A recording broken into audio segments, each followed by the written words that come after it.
O texto que eu quero compartilhar com vocês está em 2 Timóteo, capítulo 4,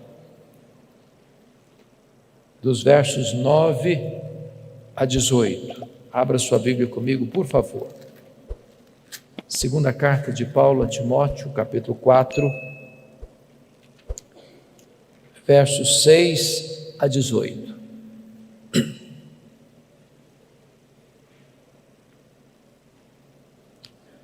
Todos vocês devem saber que esta carta foi a última carta que o apóstolo Paulo escreveu. E Paulo escreveu esta carta da sua segunda prisão em Roma. Segundo os historiadores, a prisão Marmetina, que era uma espécie de masmorra, úmida, fria, insalubre, de onde as pessoas saíam leprosas ou saíam para o martírio. Paulo escreve essa carta já sentenciado de morte, depois de ter recebido pena capital, e antes do seu martírio, ele escreve essa carta a Timóteo, num tempo de muita turbulência, quando a igreja cristã estava sendo massacrada, quando os crentes estavam sendo crucificados e queimados vivos, quando irmãos em Cristo estavam debandando de forma geral, abandonando o apóstolo Paulo, e até mesmo seu filho Timóteo estava com vergonha dele. Paulo escreve aqui suas últimas palavras antes de morrer, e portanto essas palavras se revestem de tanta importância para você e para mim. E ele se dirige a Timóteo assim: quanto a mim, já estou sendo oferecido por libação, e o tempo da minha partida é chegado. Combati o bom combate, completei a carreira, guardei a fé. Já agora a coroa da justiça me está guardada, a qual o Senhor reto juiz me dará naquele dia, e não apenas a mim, mas a todos quantos amam a sua vinda. Procura vir ter comigo depressa, porque Demas, tendo amado o presente século, me abandonou e se foi para Tessalônica. Crescente foi para a Galácia, Tito para a Dalmácia. Somente Lucas está comigo. Toma contigo Marcos e traze-o, pois me é útil para o ministério. Quanto a Tíquico, mandei-o até Éfeso. Quando vieres, traz a capa que deixei em Trode, na casa de Carpo, bem como os livros, especialmente os pergaminhos. Alexandre, o latoeiro, causou-me muitos males. O Senhor lhe dará paga segundo as suas obras. Tu guarda-te também dele, porque resistiu fortemente às nossas palavras. Na minha primeira defesa, ninguém foi a meu favor. Antes todos me abandonaram. Que isto não lhe seja posto em conta. Mas o Senhor me assistiu e me revestiu de forças, para que por meu intermédio a pregação fosse plenamente cumprida, e todos os gentios ouvissem, e fui libertado da boca do leão. O Senhor me guardará, ou me livrará também de toda obra maligna, me levará salvo para o seu reino celestial. A Ele glória pelos séculos dos séculos. Amém. Eu quero pedir permissão para você, para só voltar nesse texto, na conclusão da minha fala. Meu propósito nesta noite é apresentar a vocês o apóstolo Paulo. Quem foi este homem? Que morreu pobre, velho, abandonado, cheio de cicatrizes, acusado de ser o líder dos incendiários de Roma. Quem é este homem? Que, inobstante morrer debaixo de ostracismo, é mais influente na história do que todos os Césares de Roma juntos. Quem é este homem que plantou igrejas nas províncias da Galácia, da Macedônia, da Acaia, da Ásia Menor, que de Jerusalém ao Ilírico anunciou a esperança do Evangelho? Quem é este homem que dos 27 livros do Novo Testamento escreveu 13 deles, e que ainda hoje influencia milhões e milhões de pessoas. Meu propósito nesta noite é apresentar a vocês este homem. Quem é este homem chamado Paulo? A primeira referência que nós poderíamos encontrar dele na Bíblia está lá em Filipenses capítulo 3, versos 5 e 6, quando diz que ele foi circuncidado ao 8º dia, da linhagem de Israel, da tribo de Benjamim, hebreu de hebreus, quanto à lei fariseu, quanto ao zelo perseguidor da igreja. Diz a Bíblia em Atos 22, 3, que ele nasceu em Tarso da Sicília, por isso era um cidadão romano, e foi enviado ainda jovem para Jerusalém para estudar aos pés do grande mestre Gamaliel, neto do rabino Hilel, para ser um grande líder do seu povo. Diz Gálatas capítulo 1, versículo 14, que ele se destacou entre seus pares, entre seus contemporâneos, pelo zelo que ele tinha pela lei de Deus, pela maneira tão rigorosa com que ele estudou e se preparou para se transformar um grande rabino judaico, um homem de uma personalidade forte, um homem de um temperamento firme, um homem de uma capacidade intelectual sem precedentes no seu tempo, um homem que foi levantado para ser o grande líder do seu povo. Mas curiosamente, enquanto Saulo crescia e se fortalecia em Jerusalém, diz a Bíblia que um outro rabino também se despontava em Israel, não na decantada Jerusalém, território dos grandes luminários do saber teológico, mas na pequena, na desprezada Nazaré da Galileia, não perlustrando os bancos de uma universidade, mas com as mãos calejadas, trabalhando na faina de uma carpintaria. Diz a Bíblia que este rabino da Galileia, aos 30 anos de idade, deixa Nazaré, vai ao Jordão e é batizado por João Batista e dá início ao seu ministério. A Bíblia diz que ele ensinava não como os escribas e fariseus, mas como quem tinha autoridade. Os cegos viam, os coxos andavam, os mudos falavam, os surdos ouviam, os leprosos eram purificados, os mortos ressuscitavam, a glória de Deus nele se manifestava. Isso provoca o ciúme e a inveja dos fariseus, dos escribas, dos saduceus, dos religiosos de Jerusalém. Caçam-no, perseguem-no, prendem-no, crucificam-no, sepultam-no para alívio do sinédrio judaico. Mas no terceiro dia, após seu sepultamento, no primeiro dia da semana, uma notícia explode como uma bomba no arraial do sinédrio.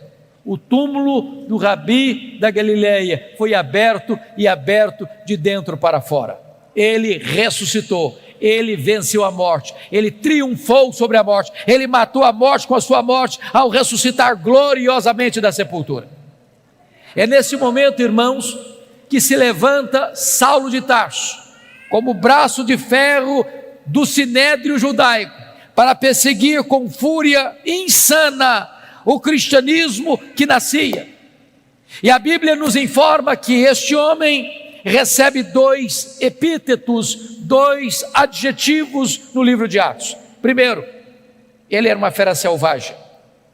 Você pode constatar isso olhando Atos 9:1. Está escrito que ele respirava ameaças e morte contra os discípulos do Senhor. Essa expressão na língua grega é a mesma para uma fera selvagem que salta sobre a sua presa para devorá-la. Ele era uma fera selvagem.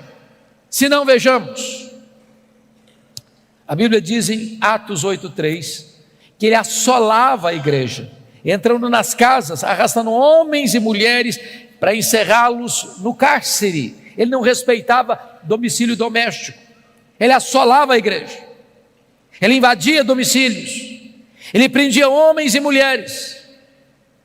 Mas diz Gálatas capítulo 1, versículo 13, que ele devastava a igreja de Deus, como uma tempestade, como um vendaval que vinha sobre a igreja com fúria, com ódio, com rigor, assassino. Mas diz Atos capítulo 9, verso 21, que ele não apenas assolava e devastava, ele exterminava aqueles que professavam o nome de Jesus na cidade de Jerusalém. E você bem sabe que exterminar não é prender, exterminar não é bater, exterminar é matar. Saulo era um assassino, Saulo era uma fera selvagem, Saulo era um homem truculento e cruel. Se não, vejamos, diz Atos capítulo 22, versículo 4, que ele perseguiu o caminho até a morte. Em outras palavras, ele não perseguia apenas os crentes, ele perseguia a religião dos crentes, ele perseguia o caminho. Mas diz Atos 26, versículo 9, que ele entendia que devia fazer muitas coisas contra o nome de Jesus. Em outras palavras, ele perseguia os crentes, ele perseguia a religião dos crentes, ele perseguia o Deus dos crentes, ele perseguia Jesus. Mas Atos 26, 10 diz que ele encerrou muitos dos santos em prisões, e contra esses muitos santos dava o seu voto quando os matavam. Em outras palavras, ele não era apenas um assassino, ele era um serial killer, ele era um assassino em série, ele mandou matar muita gente em Jerusalém.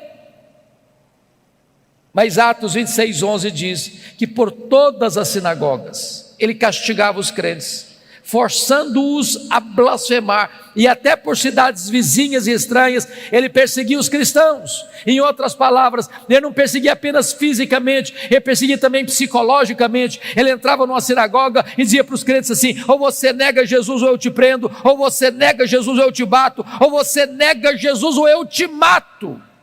Ele era uma fera selvagem. Mas o Novo Testamento nos apresenta um segundo quadro deste homem. Ele era também um touro indomável. Esta figura está em Atos 26, 14. Quando o próprio Senhor Jesus aparece para ele no caminho de Damasco e diz: Saulo, Saulo, por que me persegues? Dura coisa te é recalcitrares contra os aguilhões. Eu fui criado na roça, como talvez alguns de vocês, e eu vi muito boi sendo amansado para o trabalho doméstico. E o principal instrumento para amansar um touro bravo é o aguilhão. Às vezes nós imaginamos que o Espírito Santo só começou a trabalhar em Saulo lá no caminho de Damasco. Isso não é verdade. Toda vez que Saulo entrava numa casa, arrastava homens e mulheres e os jogava na cadeia. Toda vez que Saulo entrava na sinagoga, prendia os crentes e batia nos crentes, forçando-os a blasfemar. Toda vez que Saulo dava o seu voto para matar um crente, dizendo o seguinte: ou você nega Jesus, ou eu te prendo, ou eu te bato, ou eu te mato. E aquele crente, em vez de negar a Jesus, preferia morrer pelo nome de Jesus, e o seu sangue era vertido. Era o Espírito Santo picando a consciência deste touro bravo, mas esse touro bravo não quer ser amansado. Até o dia que esse touro bravo, respirando ameaças e morte, vai para Damasco com o propósito de entrar na cidade e arrastar homens e mulheres para jogá-los na prisão. E de repente o domador de touro bravos brada desde os céus e o joga no chão e grita das alturas: Saulo, Saulo, por que me persegues? Dura coisa te é recalcitrares contra os aguilhões. O touro bravo está caído, o touro bravo está vencido, o maior perseguidor do cristianismo está convertido. Muda aqui radicalmente a sua história, vira-se a página da sua história, porque aquele homem que era um sanguinário, que era um assassino, que era uma fera selvagem, que era um touro indomável, agora está completamente transformado quando ele conclama e chama Jesus de Senhor. Jesus agora é o Senhor da sua vida. Diz a Bíblia que abre agora um novo capítulo na sua história, a sua preparação para o ministério. E ele é levado dali cego para a rua direita, na casa de Judas, onde ele fica 3 dias orando e jejuando, enquanto o Senhor se dirige a Ananias em Damasco, um discípulo, e diz assim: Ananias, vai à rua direita, na casa de Judas, e impõe as mãos sobre Saulo, para que ele fique curado. E diz Atos 9,13, que Ananias disse para o Senhor assim: mas Senhor, eu tenho ouvido de tanta gente quantos males tem feito este homem aos teus santos em Jerusalém? Mas Deus diz: vai, porque ele é para mim um vaso escolhido. Eu enviarei para longe aos gentios e aos reis, e eu lhe mostrarei o quanto importa sofrer pelo meu nome.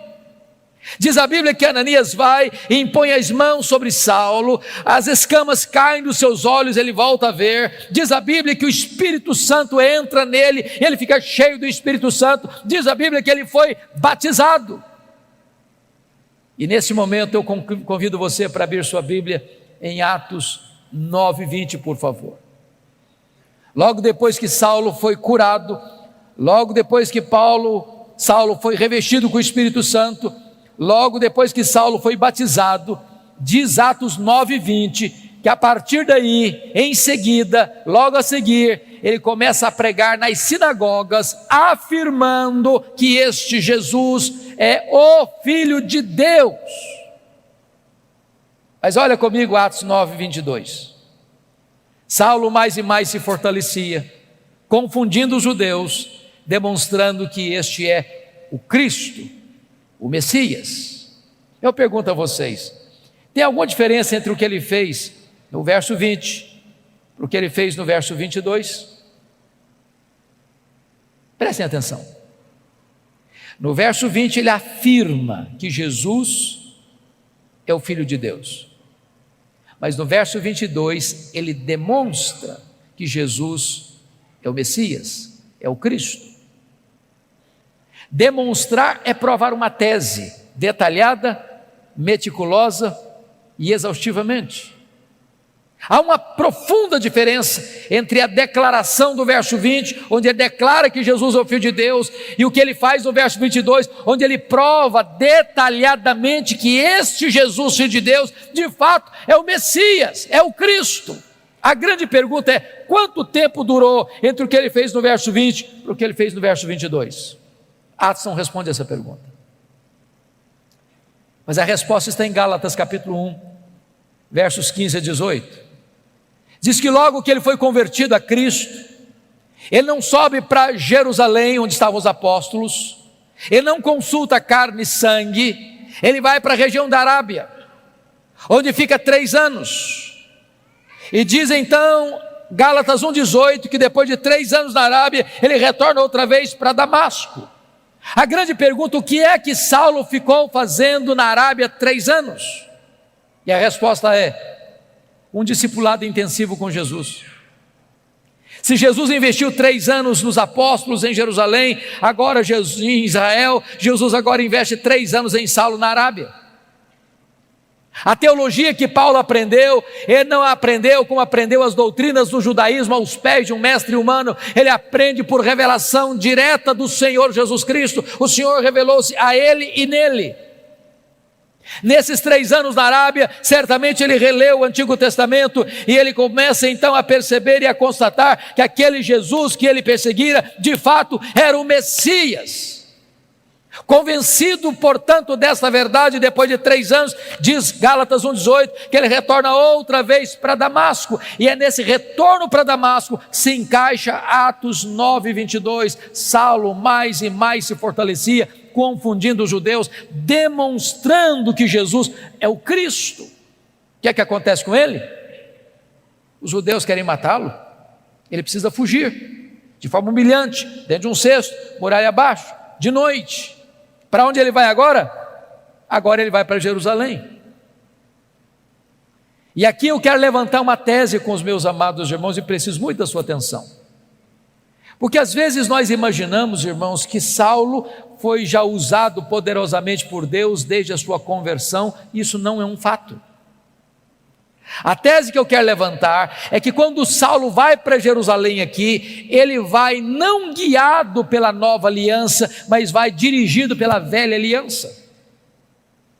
A nova aliança foi uma doutrina gloriosa que o próprio apóstolo Paulo mais tarde vai expor lá na sua 2ª carta aos Coríntios, a partir do capítulo 2, verso 14, quando ele diz: graças porém a Deus, que em Cristo sempre nos conduz em triunfo, e por meio de nós manifesta a fragrância do seu conhecimento, tanto os que são salvos como os que se perdem. Para um cheiro de vida para a vida, para outro cheiro de morte para a morte. Mas quem porém é suficiente para essas coisas? A pergunta fica no ar no capítulo 2, versículo 16 de 2 Coríntios, e só é respondida no capítulo 3, a partir do verso 4 a 6, quando diz: a nossa suficiência vem de Deus. O que é a velha aliança? A velha aliança é o que aconteceu quando Moisés desceu com as tábuas da lei do Monte Sinai. O povo disse para Moisés: tudo que o Senhor falou, nós faremos. Pergunta: vocês fizeram? Não, não fizeram. Por que não fizeram? Faltou-lhes sinceridade? Não faltou-lhes poder. A velha aliança pode ser resumida assim: tudo depende de mim, nada depende de Deus. A nova aliança pode ser resumida assim: tudo depende de Deus, nada depende de mim. Pois eu quero lhes dizer que quando Saulo sobe para Jerusalém, ele está governado não pela nova aliança, mas pela velha aliança. Sabem por quê? Porque ele sobe para Jerusalém com a seguinte ideia latejando em sua mente: eu serei o grande líder da igreja de Jerusalém. Ele tinha motivos para pensar isso. Primeiro, todos os apóstolos de Jesus eram galileus, exceto Judas Iscariotes, que a essas alturas não existia mais. E vocês sabem que aqui na Judéia, em Jerusalém, os galileus eram tratados como gente de segunda classe, com total desprezo, com total acepção e preconceito.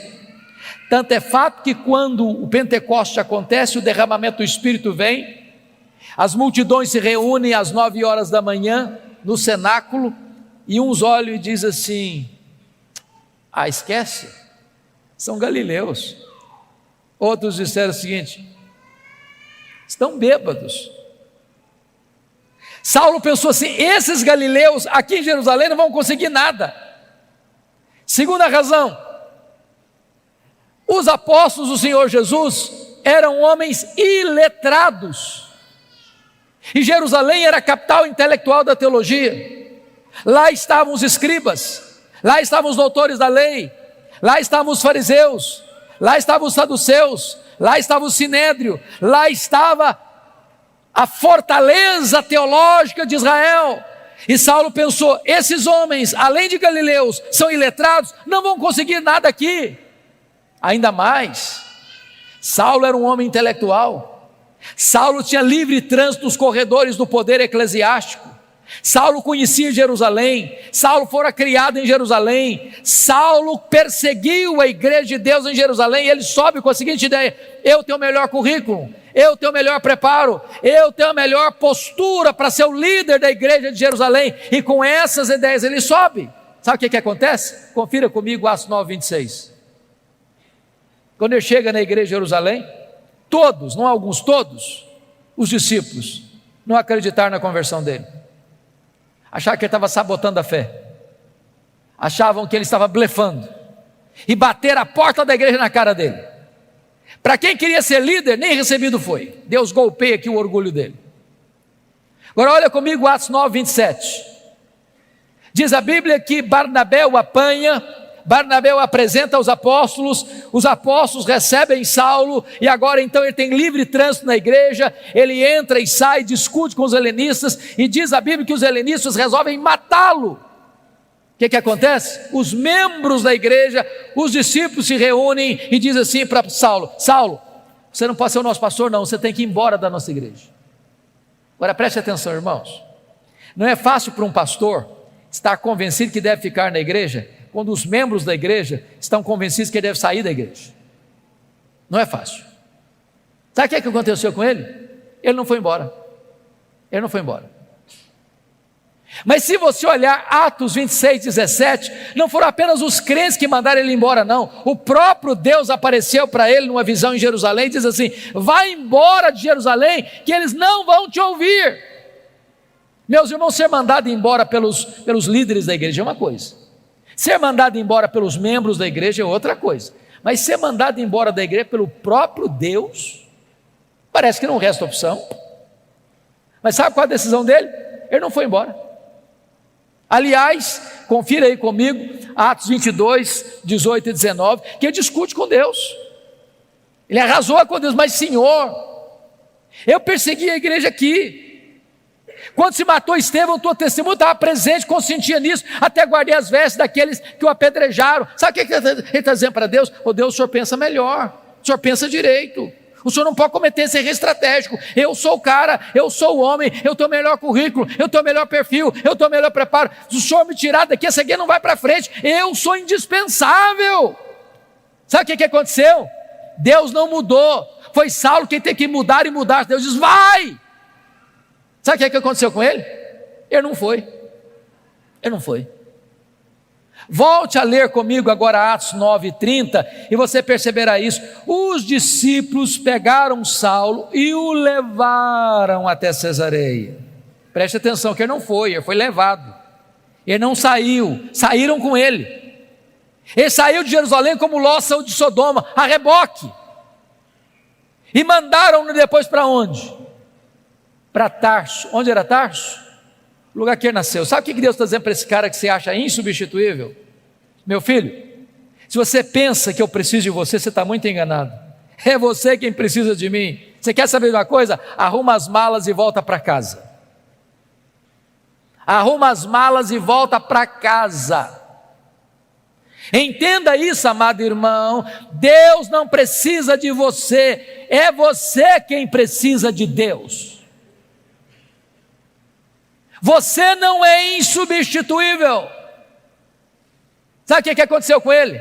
Para quem queria ser o líder, ele fica lá em Tarso mais de 10 anos, no molho, no anonimato, longe dos holofotes, longe das luzes da ribalta. Sabe por quê, irmãos? Porque primeiro Deus estava trabalhando nele, para depois Deus trabalhar através dele. Deus está mais interessado em quem você é do que no que você faz. Você primeiro precisa entender que tudo depende de Deus, nada depende de você. Mas o pior não tinha acontecido não. O pior está em Atos 9:31, confira aí comigo. No dia que Saulo arrumou as malas e foi embora da igreja de Jerusalém, diz a Bíblia que a igreja passou a crescer e passou a ter paz. Você quer algo pior do que isso para um pastor? No dia que o pastor vai embora da igreja, todos os problemas da igreja se resolvem. A igreja explode em crescimento. Tudo depende de Deus, nada depende de nós. Muitos anos depois, acontece um avivamento em Antioquia da Síria, terceira maior cidade do mundo. A igreja de Jerusalém manda para lá Barnabé, e diz Atos 11:25 que Barnabé, ao chegar lá, corre para Tarso, lembra-se de Saulo, pega Saulo, leva para Antioquia, e lá eles ensinam uma multidão de discípulos. Então Atos 13:1-3 diz que quando a igreja estava reunida em oração e jejum, o Espírito Santo apareceu e disse assim: separai-me agora a Barnabé e a Saulo para a obra que os tenho chamado. Agora preste atenção a quem o Espírito Santo mandou separar. Não foi Saulo e Barnabé, foi Barnabé e Saulo. Você já foi reserva alguma vez? Já ficou na sombra de alguém alguma vez? Ele não era o líder, ele era o liderado. Deus ainda estava trabalhando nele para depois Deus trabalhar através dele. Então eles saíram para a obra missionária. O jovem João Marcos, primo de Barnabé, os acompanha como auxiliar dos dois missionários. Eles chegam em Pafos e diz a Bíblia que ali em Pafos o procônsul Sérgio Paulo está interessado no evangelho, mas o seu mágico particular Elimas tenta impedir o procônsul de ouvir o evangelho, e diz a Bíblia que Saulo, cheio do Espírito Santo, se dirige ao mágico assim: ó filho do diabo, até quando perverterás os retos caminhos de Deus, pois ficarás cego. O mágico fica cego, os olhos espirituais do procônsul são abertos e ele é convertido a Cristo. E diz a Bíblia que a partir dali, Saulo deixa de usar o seu nome judaico Saulo para usar o seu nome romano Paulo, e a partir dali ele se transforma no maior líder do cristianismo. Sabem por quê? Porque agora ele tinha entendido a verdade: tudo depende de Deus, nada depende de mim. Dali eles saem para perto da Panfilha, Atos 13:13. Diz a Bíblia que em Atos 13:13, em perto da Panfilha, o jovem João Marcos deixa os dois missionários e volta para Jerusalém. Você pode até perguntar: por que o João Marcos deixou os dois missionários? A Bíblia não diz, mas eu lhes darei 3 possibilidades. Primeira, quando ele saiu de Antioquia, ele pensou que fazer missões era turismo. Quando ele percebeu que não era turismo, ele ficou decepcionado e disse: não, isso eu não quero não. Segunda possibilidade, quando ele saiu de Antioquia, o líder da caravana era o seu primo Barnabé. No meio do caminho muda o comando, agora é Paulo o comandante. Não, sob o comando do meu primo eu vou, o comando desse outro aqui eu não vou não. Terceira possibilidade, eu creio nessa. Diz Gálatas capítulo 4, versos 13 a 15, que Paulo pregou o evangelho pela primeira vez na Galácia, Antioquia da Pisídia, Icônio, Derbe e Listra, por causa de uma enfermidade física. Que enfermidade física era essa? Que ele chamou em 2 Coríntios 12, 7, de um espinho na carne, mensageiro de Satanás, para lhes bofetear, a fim de que ele não se ensoberbecesse. A Bíblia não diz que ele saiu doente de Antioquia, mas a Bíblia diz que ele chegou doente no primeiro destino da sua viagem missionária. Os estudiosos afirmam que Paulo contraiu uma malária em Antioquia, nessa região de perto da Panfilha, que era uma região alagadiça, pantanosa, com forte incidência de malária, que dava uma dor de cabeça alucinante, que afetava a visão inclusive. Então João Marcos deve ter pensado assim: bom, eu estou muito jovem para ficar doente, eu vou voltar para a casa da minha mãe. Então diz a Bíblia que ali Paulo contrai essa malária, não diz que contrai a malária, mas que ele sai doente, e chega subindo as montanhas do Cáucaso, chega nessa região da Galácia do Sul, onde ele enfrenta muitas lutas, ele é apedrejado, ele enfrenta dramas crudelíssimos, mas deixa igrejas plantadas, deixa liderança estabelecida, ele planta igrejas e estabelece liderança daquelas igrejas, apesar de tantas dificuldades. Diz Atos 14, verso 26 e 27, que ao término dessa primeira viagem missionária, eles retornam para a igreja de Antioquia da Síria, reúnem a igreja e relatam à igreja quantas coisas fizeram Deus por intermédio deles, e como Deus abrir a porta do evangelho para os gentios. Aqui uma nota de rodapé, meus irmãos: há espaço para testemunhos na igreja, mas não há espaço para projeção humana na igreja. Eles não relataram quantas coisas fizeram eles relataram quantas coisas fizera Deus. Quem faz a obra é Deus, você e eu somos apenas os instrumentos, é Ele quem faz. Mas preste atenção uma coisa, irmãos: não há crescimento de igreja sem perseguição, sem oposição, sem que o inferno se agite. Notem comigo o capítulo 15, versículo 1, que logo que os membros da seita dos fariseus em Jerusalém escutam que os gentios estão sendo convertidos e recebidos na igreja, sem passar pelo rito da circuncisão, eles descem e dizem assim para os crentes novatos: se vocês não se circuncidarem, se vocês não guardarem a lei de Moisés, vocês não poderão ser salvos. Mas isso não é evangelho. E se acrescentar algo mais à obra perfeita de Cristo? Isso é dizer que o sacrifício de Cristo na cruz não foi suficiente? E se afirmar que só a fé em Cristo não é suficiente? Isso é uma deturpação do evangelho verdadeiro. Então preste atenção, queridos: Paulo não podia sair para uma nova viagem missionária sem antes corrigir o problema doutrinário da igreja. E preste atenção nisso: quanto mais se prega, se a teologia não é boa, pior fica. Não basta pregar, é preciso pregar o evangelho verdadeiro.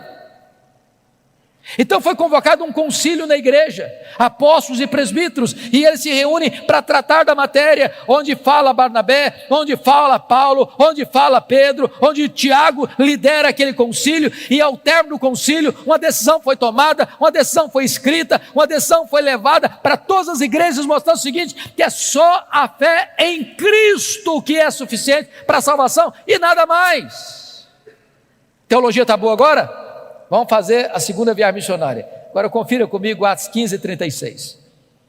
Diz a Bíblia que agora Paulo chega para Barnabé e diz: Barnabé, vamos fazer a segunda viagem missionária, vamos visitar as igrejas que nós plantamos, para ver se estão tudo bem, se a coisa está indo caminhando bem. E diz a Bíblia que Barnabé chegou para Paulo e disse assim: tá bom, Paulo, vamos sim, com um detalhe: o meu primo João Marcos quer voltar com a gente. Aí Paulo disse assim: eu não acho justo. levarmos aquele que nos abandonou desde perto da Panfília. Desculpe, irmãos, o texto está registrado de uma forma sucinta e assim muito polida, mas eu acredito que não foi tão polida assim a conversa entre Paulo e Barnabé, não. Eu vou parafrasear. Foi mais ou menos assim: ô Paulo, vamos mesmo, Paulo, eu estou tão animado com essa viagem. Só um detalhe, lembra do João Marcos, o meu primo, aquele que nos deixou lá em Perge, da Panfília? Pois é, Paulo, ele quer ir voltar com a gente. Eu acho que o Paulo fechou o semblante, disse: você está de brincadeira comigo, né, Barnabé? Não é verdade, ele quer voltar com a gente. Barnabé, não é possível, eu não quero, esse rapaz não serve para ser meu companheiro, comigo ele não vai, Barnabé. Mas Paulo, vamos dar uma chance para o rapaz, ele é jovem, ele é novo, ele vai aprender. Comigo ele não vai, Barnabé. Mas Paulo, você está sendo intolerante, Paulo, vamos dar uma chance para o rapaz. Comigo ele não vai, Barnabé. Diz a Bíblia que houve tal desavença entre eles, que não puderam caminhar juntos mais por causa de João Marcos. Barnabé investiu no João Marcos, foi para Chipre com ele. Paulo pegou Silas, profeta da igreja de Jerusalém, foi para outra região. Paulo queria ir para a Ásia, o Espírito Santo o impediu. E de noite ele escuta, tem uma visão de um varão macedônio dizendo: passa a Macedônia e ajuda-nos. Ele entra na Macedônia, cidade de Filipos, colônia romana. Ele vai numa reunião de oração à beira do rio, e Deus abre o coração de Lídia e começa uma igreja na casa dela. Ele está indo para a reunião de oração, uma menina possessa e endemoniada está atormentando, perturbando a caminhada de Paulo, e Paulo a liberta, e os homens da cidade se rebelam, e Paulo é preso, e Silas é preso, e eles são açoitados, suas vestes são rasgadas e jogados num tronco interior de uma prisão imunda.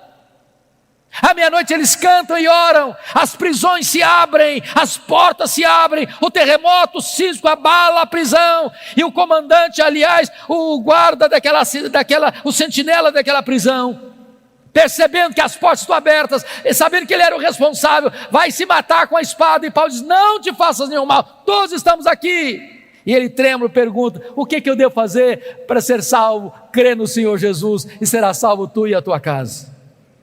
E o carcereiro é convertido, o carcereiro é batizado, a obra de Deus é estabelecida naquela cidade. Diz a Bíblia que Paulo vai para frente em Tessalônica e ele é escorraçado. Diz a Bíblia que ele vai para Bereia e ele é enxotado.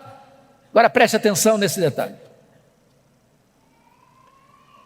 Quem dá a direção missionária da igreja é Deus, mas quem escolhe os melhores métodos somos nós. Prestem atenção no que Paulo vai fazer. Paulo só vai se fixar em cidades estratégicas. Ele sabia que tinha pouco tempo. Filipos é colônia romana, Tessalônica era a capital da Macedônia, Bereia era a importante cidade da Macedônia, Atenas era a capital intelectual do mundo, Corinto era a capital da província da Caia, Éfeso era a capital da província da Ásia Menor. O que Paulo está nos ensinando, irmãos? Metodologia missionária. Vamos plantar uma igreja? Vamos. Onde? Que cidade? Vamos comprar um terreno? Vamos alugar um salão? Vamos construir um templo? Vamos. Em que bairro? Em que rua? Que terreno? Porque às vezes nós escolhemos o lugar mais difícil, mais escondido, de mais difícil acesso, e ficamos lá patinando 20 anos. Se nós tivéssemos estratégias, igrejas estratégicas influenciam toda a sua micro-região. Mas mesmo que você tenha a direção de Deus e estratégia certa, você não tem vida fácil, porque Paulo é açoitado em Filipos, é escorraçado de Tessalônica, é enxotado de Bereia, é chamado de tagarela em Atenas e é chamado de impostor em Corinto. Ele já tinha escrito a primeira carta aos Gálatas lá em Antioquia da Síria, e agora quando ele chega em Corinto, ele escreve as suas duas cartas aos Tessalonicenses. Ele vai para a terceira viagem missionária em Éfeso, e vocês sabem que Éfeso, capital da Ásia Menor, era uma cidade de mais de 300 mil habitantes, era um centro de culto pagão da época, porque o grande templo da deusa Diana estava lá, uma das 7 maravilhas do mundo antigo. E Paulo chega nessa cidade idólatra, Paulo chega nessa cidade cheia de feitiçaria, e diz a Bíblia que em 3 anos que ele fica ali, ele desarticula a idolatria, ele desarticula a feitiçaria, a palavra de Deus prevalece na cidade, igrejas são plantadas em toda a província, como Esmirna, Pérgamo, Tiatira, Sardes, Filadélfia, Laodiceia, Colossos e Herápolis. Amados irmãos, eu não posso entender um fato desse. Com toda a tecnologia que você e eu temos hoje, de rádio, de televisão, de Bíblia impressa, de folheto, de zap e de tudo mais. Chega uma cidade de 300 mil habitantes, 3 anos. Se você não tomar muito cuidado, nem o seu bairro sabe que você está ali. Paulo chega numa cidade 3 anos, sem nada disso, e a cidade é impactada, a cidade é transformada, igrejas são plantadas. E agora diz a Bíblia que ali de Éfeso ele escreve as suas 2 cartas à igreja de Corinto, está saindo da igreja, indo para Jerusalém, levar uma oferta para os pobres da Judéia. Isso porque ele assumiu um compromisso em Gálatas 2,10 de ir para os gentios, mas não se esquecer dos pobres. Isso porque Atos 18,2 diz que no tempo de Cláudio uma grande fome invadiu o mundo e muitos judeus foram expulsos, aliás, os judeus foram expulsos de Roma e voltaram para a Judéia sem casa, sem propriedades para trabalhar. E Paulo levanta uma oferta e vai levando essa oferta. Quando ele chega para embarcar em Mileto, ele diz para os presbíteros de Éfeso assim: o Espírito Santo me assegura que o que eu vou enfrentar pela frente são cadeias e tribulações, mas em nada eu considero a vida preciosa para mim mesmo, conquanto que eu complete a minha carreira e o ministério que eu recebi do Senhor Jesus para testemunhar o evangelho da graça de Deus. Quando ele chega e desembarca em Cesareia Marítima, Ágabo prende com o cinto e diz: você vai ser preso em Jerusalém, é isso que vai acontecer com você lá. Os discípulos tentam demover, ele diz: eu estou pronto não só a ser preso, eu estou pronto a morrer por Jesus em Jerusalém. Ele chega e é preso mesmo. Os judeus resolvem matá-lo. 40 judeus entram em conspiração de anátema: nós não vamos comer, nós não vamos beber enquanto não matar Paulo. A notícia chega ao comandante, ele é transferido naquela noite para Cesareia Marítima, onde fica 2 anos sendo acusado pelos judeus. Diante da fraqueza do governador Festo, pronto a entregá-lo ao Sinédrio, e o Sinédrio pronto a matá-lo no caminho, Paulo, percebendo a jogada, diz: eu sou cidadão romano e eu quero ser julgado diante de César. E o governador diz: para César você quer ir? Para César você irá. Mas Deus já havia dito para ele, lá em Atos 23:11, quando ele estava preso na fortaleza em Jerusalém: coragem, Paulo, assim como você deu testemunho aqui em Jerusalém, eu quero que você dê testemunho também em Roma. Ora, irmãos, Deus o queria em Roma, e quando ele escreveu sua carta aos romanos, indo para Jerusalém, na Macedônia, ele disse que queria ir para Roma, e de Roma ser enviado à Espanha. O que você espera? Se Deus o quer em Roma, e se ele quer ir para Roma, você espera que a viagem fosse tranquila. Diz Atos 27, que quando ele está para embarcar, ele diz para o comandante assim: não é prudente viajar não, está chegando o inverno, não se navega com segurança no inverno. Mas o comandante não escutou Paulo não, e diz a Bíblia que aquela viagem se torna turbulenta, uma tempestade terrível, o navio se arrebenta todo, o trigo que carregavam teve que ser jogado no mar, e um anjo aparece para Paulo no navio e diz: coragem, Paulo, ninguém vai morrer, tem 276 pessoas nesse navio, todo esse time vai estar entregue nas suas mãos, eu por amor a você vou poupar essa gente, mas vocês vão ter que dar numa ilha. Quando o dia amanheceu, eles avistaram a ilha de Malta, e diz a Bíblia, quando desembarcaram, tinha uma fogueira para aquecê-los, e diz a Escritura que a única pessoa que tentou então manter a fogueira acesa foi o apóstolo Paulo, foi catar graveto e jogar naquela fogueira, e quando ele joga um punhado de graveto na fogueira, uma víbora brota do fogo e prende na mão do Paulo. Quando a cobra prende na mão do Paulo, os malteses gritaram: é um assassino, tem se livrado do mar, a justiça não deixa viver, vai cair, vai inchar, vai morrer. Não caiu, não inchou, não morreu, mudar de opinião, é um Deus. Não, agora não é nem um assassino, nem um Deus, é o servo do Deus vivo. Não foi a tempestade que levou Saulo, ou melhor Paulo, para ele de Malta, foi a mão da providência divina. porque tinha o pai do prefeito doente, Paulo orou por ele, foi curado, os demais enfermos vieram e eles foram curados, e Paulo passa ali os 3 meses do inverno e recebe toda a ajuda para ir para Roma com todas as suas necessidades supridas. E então diz a Bíblia que ele chega em Roma, não como sonhara chegar, mas chega preso, chega algemado. E ele escreve a sua carta aos Filipenses assim: meus irmãos, eu quero que vocês saibam que as coisas que me aconteceram têm antes contribuído para o progresso do Evangelho. Você poderia até perguntar, mas Paulo, o que aconteceu com você que contribuiu para o progresso do Evangelho? Ele faria um resumão para nós assim: olha, eu fui perseguido em Damasco, eu fui rejeitado em Jerusalém, eu fui esquecido em Tarso, eu fui apedrejado em Listra, eu fui açoitado em Filipos, eu fui escorraçado em Tessalônica, eu fui enxotado de Bereia, eu fui chamado de tagarela em Atenas, eu fui chamado de impostor em Corinto, eu enfrentei feras em Éfeso, eu fui preso em Jerusalém, eu fui acusado em Cesareia, eu enfrentei um naufrágio para Roma, eu fui picado por uma cobra em Malta, eu cheguei em Roma preso e algemado, mas eu quero que vocês saibam que as coisas que me aconteceram têm antes contribuído para o progresso do Evangelho. Esse homem não crê em acaso, esse homem não crê em sorte, esse homem não crê em azar, esse homem não crê em determinismo cego, esse homem não crê em olho gordo, esse homem não crê em misticismo, esse homem sabe que a mão de Deus dirige o seu destino. Porque ele está preso em Roma, 3 coisas ele testemunha que aconteceram. Primeiro, a igreja foi mais encorajada a pregar. Olha que coisa interessante. Quando a igreja de Roma viu que Paulo preso estava trabalhando mais que eles, se mexeram. Ray Stedman, de saudosa memória, tem um método, segundo ele, que é um dos mais eficazes de crescimento de igreja. Eu pessoalmente não gosto tanto. Ele diz o seguinte: você quer ver a igreja crescer? Bote os pastores na cadeia e a igreja crescerá. Segundo, porque Paulo estava preso, diz ele, todos os membros da guarda pretoriana tomaram conhecimento das minhas cadeias em Cristo. Sabe o que significa isso, irmãos? Ele ficou 2 anos, 61 e 62 depois de Cristo, preso em Roma, na primeira prisão. Ele era um cidadão romano, tinha um soldado algemado com ele, todo dia, em 3 turnos por dia. A guarda pretoriana era a guarda de elite do imperador, era a guarda de escola.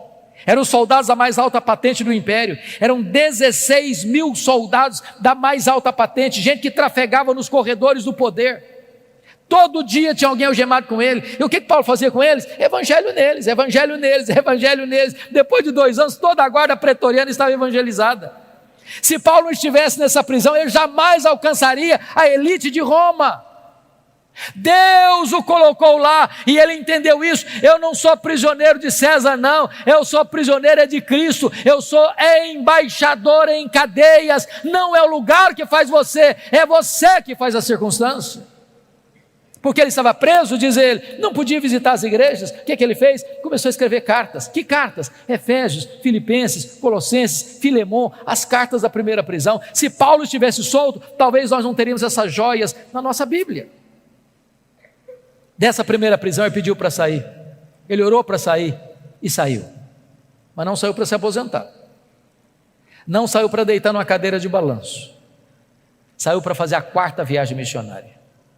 Deixou Tito em Creta, deixou Timóteo em Éfeso, muito provavelmente foi à Espanha, como relata a maioria dos historiadores. Passou por Nicópolis, escreveu mais 2 cartas, 1 Timóteo e Tito. Mas agora, irmãos, uma tragédia acontece no mundo. 17 de julho do ano 64. Nero põe fogo em Roma. Assiste o espetáculo do alto da Torre de Mecenas. 7 noites, 6 dias de incêndio. 17 de julho a 24 de julho. A maior cidade do mundo, mais de 1 milhão de habitantes, devorada pelas chamas. 70% da cidade destruída. Dos 14 bairros, 10 bairros destruídos. Quando o incêndio termina, constata-se que os 4 bairros restantes, densamente povoados por judeus e cristãos, dão a Nero um álibi para botar a culpa do incêndio de Roma nos crentes. Começa um massacre. Faltou cruz para fazer madeira, tamanha a quantidade de crentes crucificados. Os crentes serão queimados vivos para iluminar as noites de Roma. Um massacre, uma chacina. uma coisa indescritível. Nesse momento, Paulo é caçado como o maior líder do cristianismo. E ele é preso, talvez em Trode, na casa de Carpo.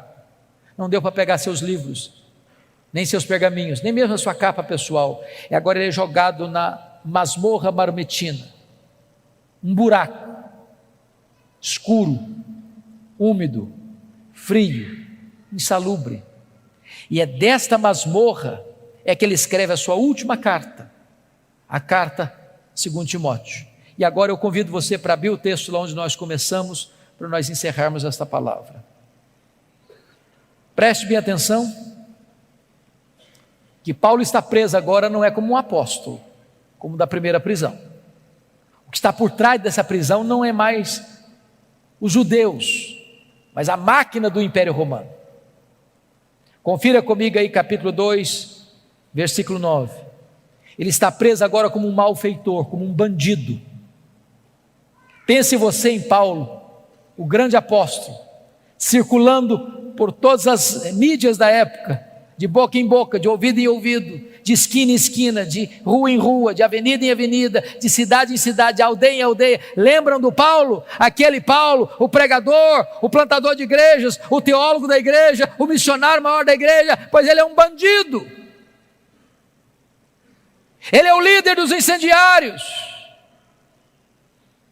Sabe o que aconteceu? Confira aí capítulo 1, versículo 15. Todos os da Ásia o abandonaram, todos. Ninguém quer ficar perto dele, ninguém se é amigo dele. Os crentes que foram recebidos por ele, filhos da fé dele, não querem mais saber dele. Todo mundo está com medo de se aproximar dele. Agora olha o capítulo 1, versículo 8. O próprio filho da fé, o mais íntimo cooperador do apóstolo Paulo, chamado Timóteo, está com vergonha de Paulo. Paulo diz: meu filho, não te envergonhes das minhas cadeias. Sabe o que aconteceu? Olha comigo capítulo 4, versículo 16. Vocês sabem que Roma, o Império Romano, mesmo diante de tamanha perseguição, o direito romano era muito famoso e até hoje é estudado nas universidades. Toda pessoa tinha direito de defesa, pois ele teve esse direito. Ele vai para a primeira audiência. Na minha primeira defesa, diz capítulo 4, 16, ninguém foi a meu favor. Pense comigo nessa cena. Paulo deve ter ido para lá assim pensando: vai ter muito crente lá para me defender, para dizer que eu não sou um bandido, para dizer que eu sou homem de Deus, para dizer que eu sou um apóstolo, para dizer que eu sou um pregador do evangelho, para dizer que eu sou comprometido com outra causa, a causa do bem, a causa do amor, a causa da salvação. Vamos dizer que eu não sou esse homem de quem estão acusando aí. Quando ele chega lá, não tem ninguém para defendê-lo. Sabe o que aconteceu? Ele é condenado, não à prisão perpétua, é condenado à pena de morte. Pena de morte. É dessa forma que ele escreve essa carta. O que ele tem para repartir conosco? Primeiro, ele vai fazer uma avaliação da vida. Olha aí a avaliação do passado. Versículo 7. Combati o bom combate, completei a carreira, guardei a fé. Todos os verbos estão no passado. Está dizendo o seguinte: a vida não foi amenidades, não. Eu não larguei a obra no meio do caminho, não. Eu não prostituí meu ministério, não. Eu guardei a fé. Ele faz uma avaliação agora do seu presente no verso 6. Quanto a mim, já estou sendo oferecido por libação, e o tempo da minha partida é chegado. Sabe o que ele está dizendo? Ele está dizendo o seguinte: não é Roma que vai me matar, não. Eu que vou me entregar. Eu não vou me entregar para Roma, não. Eu vou me entregar como libação ao Senhor. E eu não vou morrer também, não. Eu vou partir. Porque essa palavra partida aí é um eufemismo para a morte. Essa palavra no grego tem 3 significados. Primeiro, é aliviar alguém de um peso. Sabe o que é morrer para um crente? É descansar da sua fadiga. Segundo, é desatar um bote e atravessar para o outro lado do rio. Sabe o que é morrer para um crente? É fazer a última viagem rumo à pátria celestial. Sabe o que significa a palavra partida? Significa o seguinte: é que você agora, nessa palavra, significa levantar acampamento, afrouxar as estacas de uma barraca provisória e ir para sua casa permanente. Sabe o que é morrer para um crente? É mudar de endereço, é ir para a casa do Pai. Paulo não está com medo de morrer, porque sabe em quem tem crido e sabe para onde está indo. Agora faz uma avaliação do seu futuro no versículo 8. E ele diz o seguinte: já estou indo receber a coroa da justiça, a qual o Senhor reto juízo me dará naquele dia, e não apenas a mim, mas a todos quantos amam a sua vida. Sabe o que ele está dizendo, irmãos? Não importa se Nero me considera um bandido, o que importa para mim é que eu vou comparecer perante o reto juiz, e o reto juiz já guardou para mim a coroa da justiça. Eu não estou indo para o cadafalso, não, eu estou indo receber a coroa da justiça, eu estou indo para a glória celestial. Mas esse homem não é um super-homem. Ele abre o coração no final da vida e compartilha conosco a sua dor. O primeiro drama que esse homem enfrenta, confira comigo aí, versículo 9, é o drama da solidão. Procura vir ter comigo depressa. Olha o verso 21. Venha, meu filho, mas venha antes do inverno. Oh, amados irmãos, gente precisa de Deus, mas gente precisa de gente. Todos nós aqui precisamos de um amigo, de um ombro, de alguém com quem repartir as dores e abrir o coração. Eu não sei quantos de vocês notaram, o ano passado foi um ano muito doloroso, muito triste para a igreja evangélica. Muitos pastores evangélicos tiraram a sua vida, cometeram suicídio o ano passado. Às vezes você lida com multidão e vive no universo da solidão. Você precisa ter um amigo em quem você confia para repartir as dores do seu coração. Paulo é um apóstolo, mas ele está dizendo: eu preciso de você, meu filho, venha ter comigo, eu preciso encostar minha cabeça no seu peito antes de morrer, venha depressa, eu não posso esperar mais. Segundo drama que esse homem enfrenta, meus irmãos, está no versículo 10, olha comigo, é o drama do abandono. Demas, tendo amado o presente século, me abandonou.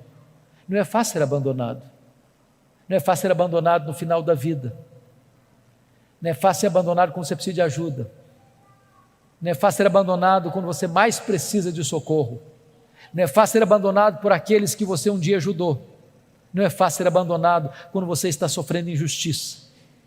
Paulo está enfrentando o drama do abandono. Talvez você que entrou aqui hoje está enfrentando algum tipo de abandono dentro da sua casa, pelo seu namoro, namorado, namorada, noivo, noiva, marido, esposa, amigo, amiga, irmão, irmã, eu não sei. O drama do abandono é cruel e Paulo está lidando com esse drama. Terceiro drama que ele enfrenta, confira comigo aí o versículo 14 e 15, o drama da traição. Alexandre o Latueiro causou-me muitos males. Diz os historiadores que foi esse indivíduo que delatou o apóstolo Paulo, culminando na sua segunda prisão e no seu consequente martírio. É gente que puxa o seu tapete, é gente que apunhala você pelas costas, é gente que torce para você cair, é gente que celebra quando você chora, é gente que chora quando você está feliz. Muitas vezes, meus irmãos, embora você é um crente, você é um líder, você enfrenta o drama da traição. Sabe o que Paulo diz? Não tente vingar-se, não tente dar o troco, não tente revidar, não tente guardar mágoa no seu coração. Você não sabe lidar com isso, entregue essa causa nas mãos de Deus. O Senhor lhe dará paga, eu não. Meu papel é perdoar, meu papel é pagar o mal com o bem. Entregue essa causa nas mãos de Deus. Quarto drama que ele está enfrentando, versículo 13, confira comigo, o drama das privações. Ele está enfrentando 3 privações. Primeiro, privação emocional, gente precisa de gente. Privação mental, ele está precisando de ler. Paulo me impressiona muito, porque ele sabe que vai morrer, está querendo estudar mais. Tem gente que passa a vida inteira e não estuda nada. É hora de você parar para pensar se você é uma pessoa que lê. Quem não lê não enxerga. Quem não lê vai ser comandado. Quem não lê não discerne. Quem não lê não entende. Paulo sabe que vai morrer, mas quer estudar um pouco mais. Não quer abrir mão da palavra de Deus. Ele quer se alimentar da palavra de Deus. Ele quer enriquecer a sua alma, mesmo no final da sua própria vida. Mas ele enfrenta ainda, irmãos, o drama das privações físicas. O inverno está chegando, não tem uma capa para usar. Você sabe que gente velha sente mais frio que gente nova. Lá em Roma, no inverno, faz mais frio numa masmorra do que fora dela, e a temperatura baixa a 0 grau, até mais do que isso. está dizendo o seguinte: meu filho, se você não vier logo, eu vou morrer de frio antes de ser degolado. Traz a minha capa quando você vier. Sabe o que me impressiona com isso? O maior pastor, maior teólogo, maior missionário, maior plantador de igrejas da história do cristianismo, não tem uma capa surrada para usar no inverno. E você? Tem casa, tem cama, tem roupa, tem comida, tem conforto, e às vezes você está murmurando. Está murmurando.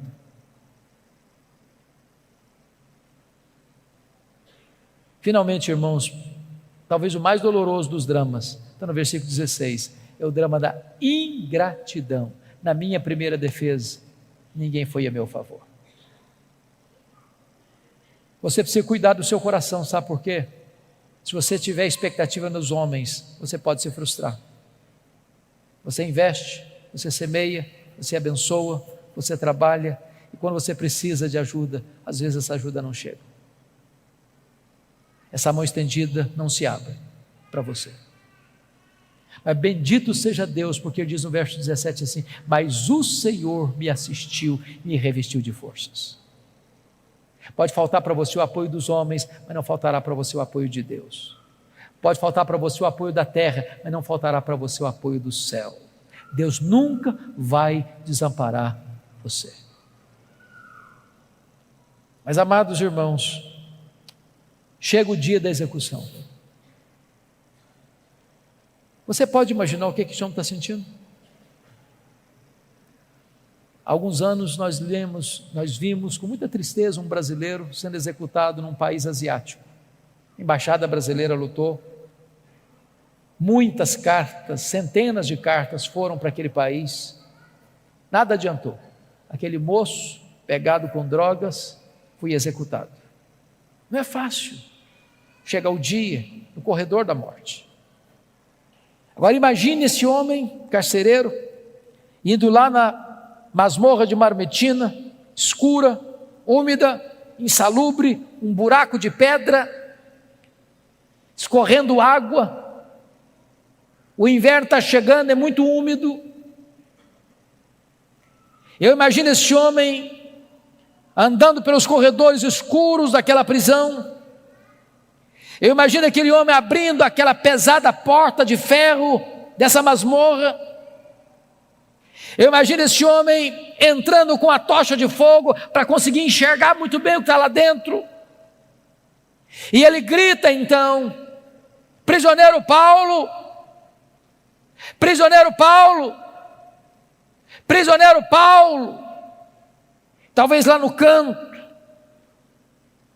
alguns trapos em cima da pedra úmida.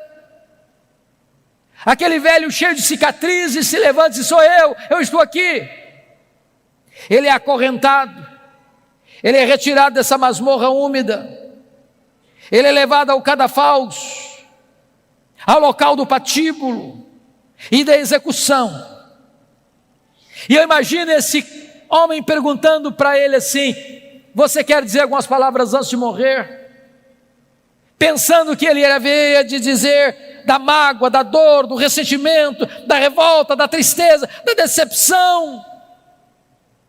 E o velho apóstolo responde: sim, eu quero dizer algumas palavras antes de morrer. Naquele momento, ele ergue os olhos aos céus e diz a ele: ao Senhor Jesus, glória pelos séculos dos séculos. Amém.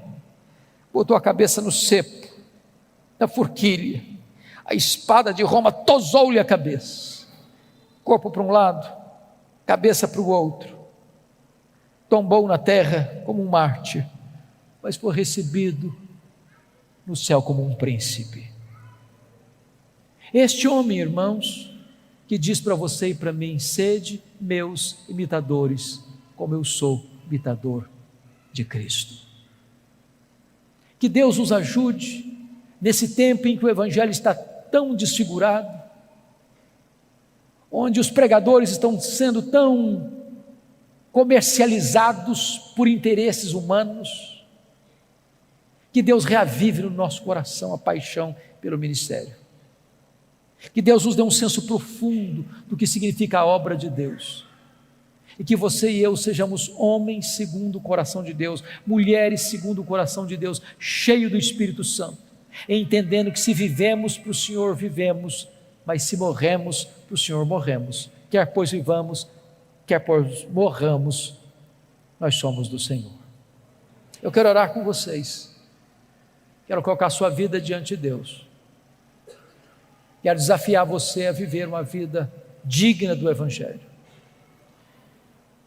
Eu queria que você ficasse em pé onde você está, e eu quero colocar a sua vida diante do trono da graça.